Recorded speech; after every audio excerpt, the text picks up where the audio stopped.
આજે બનાવીશું એકદમ સ્વાદિષ્ટ રીંગણાનો ઓરો. રીંગણાનો ઓરો બનાવવા માટે રીંગણને મૂકી દીધું છે ગેસની ફ્લેમ ઉપર શેકવા માટે. તો અહીંયા આપણું રીંગણ શેકાઈને રેડી થઈ ગયું હતું, તો કરી નાખ્યું એકદમ સરસ ક્રશ.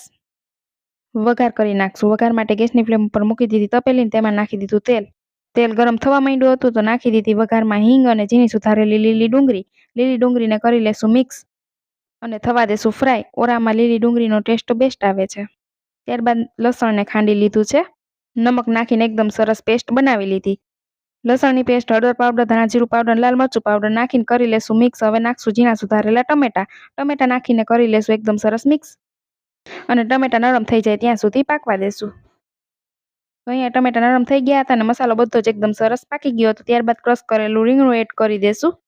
તો તૈયાર છે એકદમ સ્વાદિષ્ટ, ફક્ત મિનિટોમાં જ બનતો રીંગણાનો ઓરો. અને વધારે ટેસ્ટ આપવા માટે નાખી દીધી ધોઈને એકદમ સરસ સુધારીને ઝીણી સુધારીને ધાણા ભાજી.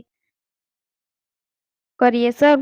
સ્વાદિષ્ટ રીંગણાના ઓરાની રેસિપી કેવી લાગી કમેન્ટ કરીને જરૂરથી જણાવજો. વિડીયોને કરી દેજો લાઈક, શેર અને ચેનલને સબસ્ક્રાઈબ.